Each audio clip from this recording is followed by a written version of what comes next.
حضرت عیسیٰ علیہ السلام کے پاس ایک شخص آیا تو اس نے آ کے کہا میں نے آپ کے ساتھ رہنا ہے حضور، میں نے آپ کے ساتھ رہنا ہے۔ آپ فرمانے لگے دنیا دار بن کے رہو گے کہ دیندار؟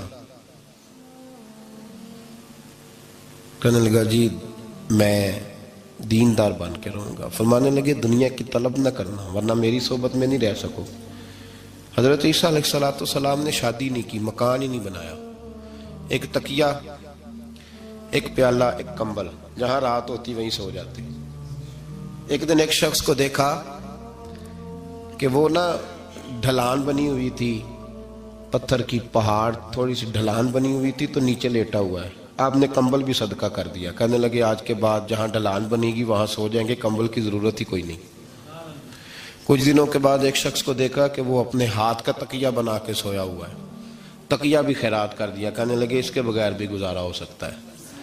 کچھ دنوں کے بعد دیکھا کہ ایک آدمی چلو میں پانی پی رہا ہے، پیالہ بھی اللہ کے راستے میں دے دیا، کہنے لگے چل جائے گا کام اس کے بغیر۔ پر میں دنیا دار بن کے نہ آنا، کہنے لگا نہیں صاحب میں دیندار بن کے آؤں گا۔ جناب عیسیٰ علیہ السلام نے رکھ لیا۔ آپ پہلے دن ہی کہنے لگے چل آجا روٹی کھا لیں۔ 3 روٹیاں منگائیں، اس کو ساتھ بٹھایا، فرمانے لگے میں تو ایک کھاؤں گا، تو کتنی کھائے گا؟ کہنے لگا جی میں بھی ایک ہی کھاؤں گا۔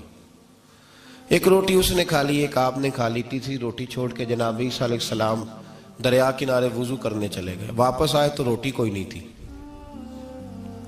اللہ کے نبی تھے، جان گئے۔ رب کریم کا بندہ بھی جان جاتا ہے۔ اقبال کہتے ہیں اولیاء کیا ہیں جواسیس القلوب، کہتے ہیں رب کے ولی کو ٹٹولا نہ کر، وہ تو دلوں کے حال بھی جانتا ہے۔ انہیں ٹٹولا نہ کر، غبار آلود سمجھ کر حکارت سے نہ دیکھ ان کو، انہی کی ٹھوکروں سے سلطنت بنتی بگڑتی ہے۔ اور اقبال کہتے ہیں نہ تیغ و تیر میں نہ لشکر و سپاہ میں، نہ تیغ و تیر میں نہ لشکر و سپاہ میں، کہتے ہیں نہ تلوار میں نہ تیر میں نہ لشکر میں نہ فوجوں میں، نہ تیغ و تیر میں نہ لشکر و سپاہ میں ہے، جو بات مرد کلندر کی بارگاہ میں ہے، جو بات مرد کلندر کی بارگاہ میں۔ تیسری روٹی کدھر ہے؟ کہنے لگا حضور مجھے نہیں پتا۔ فرمانے لگے تجھے پتا ہے پر تو بتا نہیں رہا۔ کہنے لگا مجھے تیسری روٹی کا پتا۔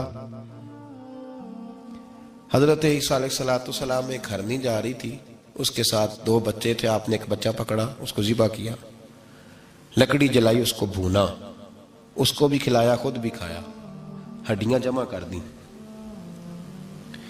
جب وہ ہڈیاں اس پہلو کو ذرا سمجھیے گا، جب کھا بیٹھے ہڈیاں جمع، وہ ہرنی بھی کھڑی ہے، دوسرا بچہ بھی کھڑا ہے، ایک بچہ کا ذبح کر کے کھا لیا، دوسرا کھڑا ہے۔ جب پیٹ بھر لیے وہ بھی ڈکار لینے لگا سامنے، تو حضرت عیسیٰ علیہ السلام ہڈیوں سے کہنے لگے چلو اٹھ جاؤ اللہ کے حکم سے۔ ہرنی کا بچہ پھر سے زندہ ہو گیا، وہ چلا گیا، ماں اس کو ساتھ لے کے روانہ۔ فرمانے لگے دیکھ اللہ نے مجھے معجزہ دیا ہے، ہم نے کھا بھی لیا ہے اور بچہ چلا بھی گیا ہے، ہمارے پیٹ میں ہے بھی، اور اب تو بتا دے روٹی کس نے کھائی ہے؟ کہنے لگا جی مجھے نہیں پتا، نہیں پتا مجھے۔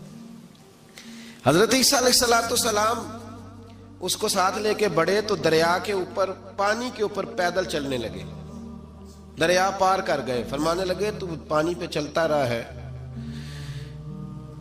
سارا پانی کراس کر گیا ہے تو ڈوبا نہیں، اب بتا دے روٹی کس کے پاس ہے؟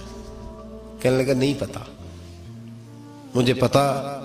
اللہ اکبر، وہ کیا خوب لفظ کہہ گئے سجادہ نشین حضرت پیر میر علی شاہ صاحب رحمت اللہ علیہ، بے قدراں کچھ قدر نہ جاتی، کھیتی خوب تسلی ہو، اے دنیا دار پجاری زردے کتیاں دے گل ٹلی ہو۔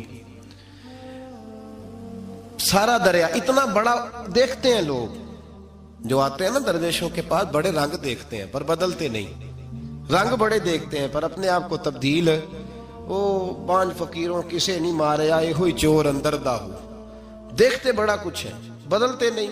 نہ بدلا، حضرت عیسیٰ کہنے لگے منوا کے میں بھی چھوڑوں گا، تو مانے گا۔ آپ نے ریت کٹھی کی، ریت 3 حصوں میں ریت جمع کر لی اور پھر اس پر کچھ پڑھ کے پھونکا تو وہ سونا بن گئی۔ 3 ڈھیریاں تھی ریت کی، پھونکا تو سونا بن گئی۔ آپ فرمانے لگے یہ سونا تیرا، ایک ڈھیری تیری ایک میری اور تیسری اس کی جس نے تیسری روٹی کھائی ہے. کہندا جی میں ہی کھادی, میں نہیں کھائی. یہ تیسرا اس کا حصہ جس نے تیسری, کہنے لگا میں نہیں کھائی ہے, مان گیا. ذرا بات کو سمجھیں. پانی پہ پیدل چلا ہے پر مانا دنیا دار ہے نا, مانا نہیں. ہرنی کا بچہ زندہ ہوتا دیکھا ہے پر مانا دنیا قابو آنے لگی ہے تو مان گیا ہے. کہنے لگا جی میں نہیں کھائی ہے. فرمایا او بھلے مانس, تجھے کہا تھا دنیا داری نہ کرنا, تجھے جناب عیسیٰ کی صحبت ملے گی, پر تو ایک روٹی پہ رہ گیا یار. کہاں دنیا دار پجاری زرد کتیاں دے گل ٹلی ہو, کہاں رہ گیا تو. حضرت میاں محمد بخش صاحب رحمت اللہ تعالیٰ علیہ کو ایک شخص لے گیا ٹانگے پہ بٹھا کے, ٹانگے پہ. غلام رسول مہر صاحب نے لکھا ہے کہ وہ ٹانگے پہ بٹھا کے لے گیا اور لے جا کے نا تو میاں صاحب جی حضور یہ زمین بھی میری ہے, یہ بھی میری ہے, وہ بھی میری ہے, یہ بھی میری ہے. بڑی اس نے تفصیل سنائی تو میاں صاحب فرمانے لگے بس کر یار, میں بڑی دیر سے سن رہا ہوں کہ تیرا بڑا کچھ ہے, بس کر. کہنے لگا حضور نہیں, یہ بھی تو میں نے تھوڑی دکھائی ہے, اور بھی میرے پاس بڑا کچھ ہے. تو آپ فرمانے لگے یہ بتا تجھ سے پہلے کس کے پاس تھا؟ چپ کر گیا. فرمایا اس سے پہلے کس کے پاس تھا؟ چپ کر گیا. کیا خوب فرمایا, کیا درویشوں کا کہنے کا انداز ہے, کیا خوب رنگ ہے, اور تشبیہ کس طرح کی آلہ دیتے ہیں. دانش مندہ دا کم ناہی دل دنیا نہ لانا, اس ووٹی کئی خامند کیتے جو کیتا سو کھانا. اس ووٹی کئی خامند کیتے جو کیتا. یہ دکان میری ہے تو پہلے کس کی تھی؟ اس سے پہلے کس کی تھی. یہ گاڑی میری ہے تو اس سے پہلے کس کی تھی صاحب؟ یہ کسی نہ کسی کی تھی, اور تیرے بعد بھی کسی نہ کسی کی ہو جائے گی. اس ووٹی کئی خامند کیتے جو کیتا سو. حضرت عیسیٰ کہنے لگے تو نے ایک پیغمبر کی صحبت ضائع کر دی صرف دنیا داری کے لیے.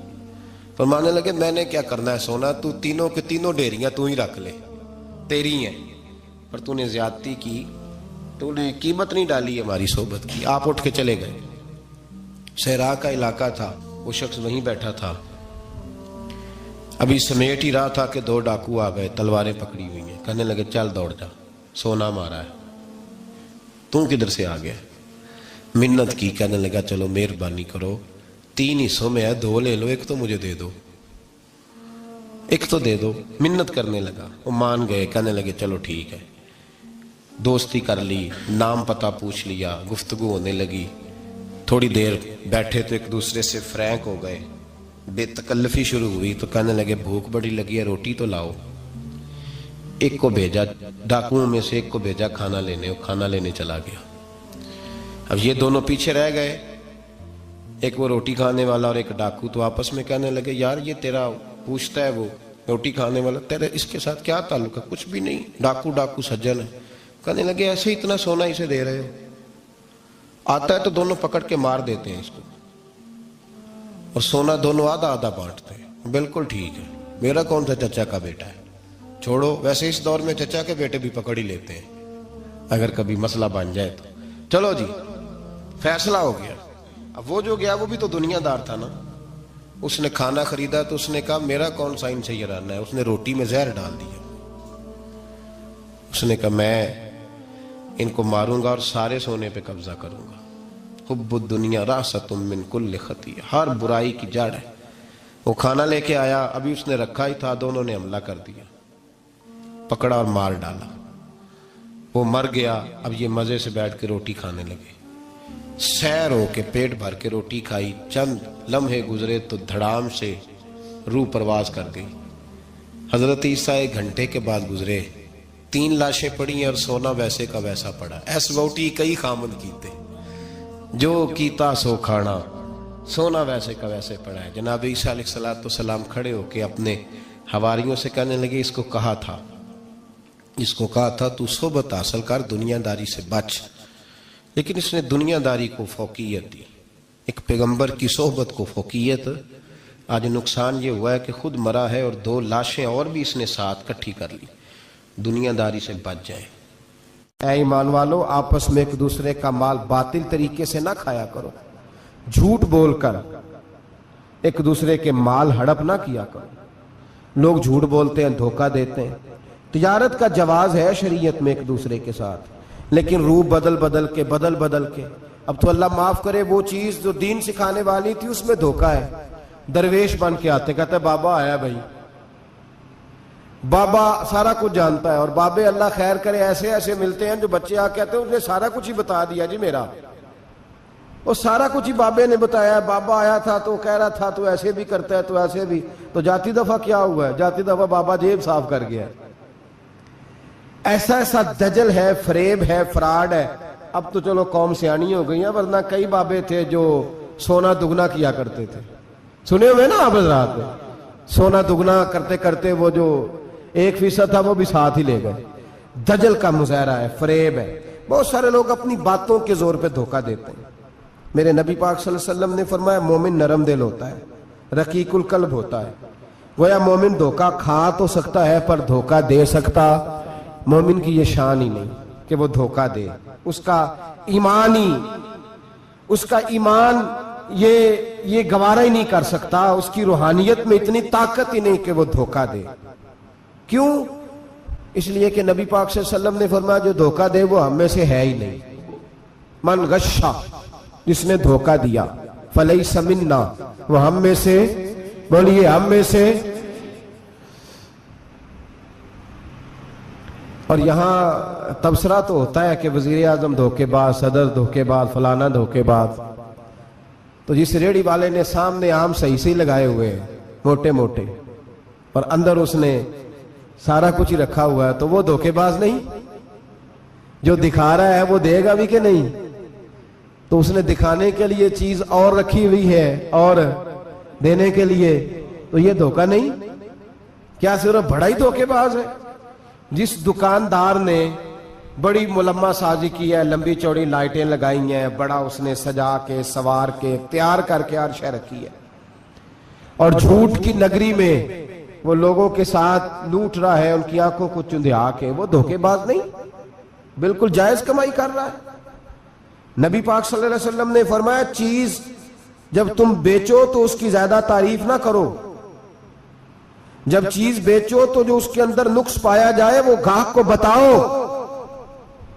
اگر تم وہ نہ, یہ ابن ماجہ کی حدیث ہے, فرمایا اگر تم نے چیز کا عیب گاہک کو نہ بتایا